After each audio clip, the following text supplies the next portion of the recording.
August 9, 2025, Gaza City is suffocating. Dust, smoke, and fear fill the air. Buildings are rubble, families huddle in darkness, and the world's gaze is fixed on flickering screens. Survival is the only reality here. The distant thud of artillery, the crack of gunfire, and the constant buzz of drones are the city's new soundtrack. Every decision made in distant capitals lands here with the force of an airstrike. The crisis is not new. Blockades, wars, failed peace talks have defined life for years, but this chapter feels more final. Israel has declared its intent to seize Gaza City, claiming it must dismantle Hamas's infrastructure. For residents, it's a threat to erase what little remains. Evacuation orders ring hollow, borders are sealed, roads are deadly, and nowhere is safe. Trapped between an advancing army and a sea with no escape, Gaza's people are cornered. The world reacts, but not in unison. Protests erupt globally, some in solidarity with Palestinians, others affirming Israel's right to defend itself. The UN convenes, but words offer no shelter. The chasm between diplomatic statements and action has never felt wider. Humanitarian crisis deepens by the hour. Gaza's people are not just watching, they are enduring. The world debates, but here, every hour is a fight for survival. The city's fate hangs in the balance as the world's divisions play out on its shattered streets. For Gaza, hope is a scarce commodity, and the future is written in the language of war. The world is watching, but watching is not enough. In Gaza, every moment is a test of endurance. The city waits, breath held for what comes next. The shadow over Gaza grows longer, the cost of inaction is measured in lives, and the world's silence is deafening. From Tel Aviv, the message was clear. The IDF would seize Gaza City to eliminate Hamas's military threat. Israel framed the operation as a necessity, citing rebuilt tunnels and rocket factories hidden among civilians. Netanyahu called it a painful but essential step for Israeli security. Warnings were issued, leaflets, texts designated safe zones, but aid groups said these zones were overwhelmed and unsafe. Civilians faced impossible choices: stay and risk death, or flee into chaos.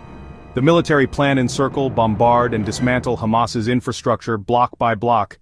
Israel insisted the risk of leaving Hamas intact outweighed all other dangers. The ultimatum was set. The clock was ticking. The world's response was swift and critical. The UN warned of a looming humanitarian catastrophe, urging de-escalation. Aid groups called evacuation orders a death sentence for the vulnerable, as safe zones lacked food, water, and shelter.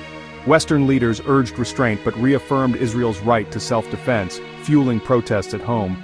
Across the Middle East, condemnation was absolute. Governments called the offensive a violation of Palestinian rights and warned of regional instability. The world spoke, but its voice was fractured and powerless. Israel's government stood firm, insisting the operation was defensive. Officials claimed Hamas had turned Gaza City into a fortress, embedding weapons and tunnels among civilians.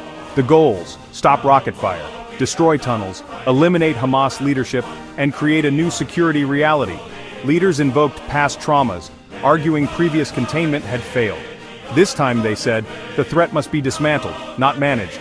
Israel blamed Hamas for civilian suffering, accusing them of using human shields and blocking evacuations. The message: Israel fights a just war against terror, and tragedy is Hamas's doing. Their resolve was unyielding. Gaza City is chaos and despair. The sounds of life have been replaced by war, airstrikes, rubble, and fleeing families. Displacement is everywhere. UN shelters are dangerously overcrowded. Water and food are scarce, electricity is gone, and hospitals are collapsing. People wait hours for water, return with barely enough to survive. Nights are pitch black, broken only by explosions. Hospitals can't function, phones can't be charged, and the city teeters on total collapse. Yet, acts of humanity persist. Neighbors share food, paramedics risk their lives. Khalil, a father of 4, says, "We left with nothing. We just want this to end. We want to live." His plea echoes through the ruins, a city holding its breath, desperate for relief. The world's debates mean little here. Survival is the only goal. Gaza's people endure, hoping for a dawn that never seems to come. The city waits, suspended between hope and despair. Every day is a struggle to exist. The question remains, is anyone listening? Inside Israel, unity is a facade. Families of hostages fear for their loved ones, pleading for negotiations over war. Anti-war protests, though small, demand a ceasefire and a political solution. Opposition leaders question the government's endgame. What happens after the fighting? Most Israelis support the operation, driven by fear and a desire for security, but exhaustion runs deep. The cycle of war is wearing and peace feels distant. Israel stands divided, at war with Gaza and with itself. Gaza's humanitarian crisis is now: hospitals overwhelmed, famine looming. Doctors operate without supplies, choosing who lives and who dies. Children, nearly half the population, are traumatized. Many killed, others scarred for life. Aid groups plead for a ceasefire and safe corridors, but their convoys are at constant risk. Local aid workers are exhausted, many homeless themselves.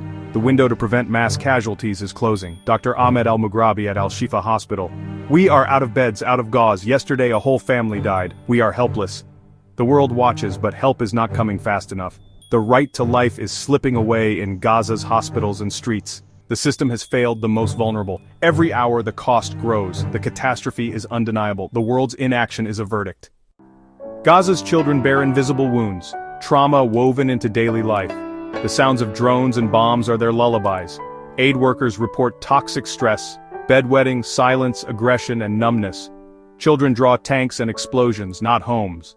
Schools are gone, replaced by shelters or ruins. This generation is growing up with complex trauma, risking a future cycle of violence. Healing requires more than aid. It needs safe spaces, mental health support, and hope. Without it, the deepest wounds may never heal. As Gaza's dust settles, loss and uncertainty remain. Survival depends on global action, ceasefire, aid, and rebuilding. The crisis tests the world's humanity and the strength of international law. The political future is unclear: occupation, chaos, or hope. Israelis seek security, Palestinians seek dignity and a future. Amid darkness, hope flickers. In medics, peace activists, and ordinary people longing for normalcy. The path to peace is steep, but it's the only future worth fighting for. The world must do more than watch, because watching is not enough.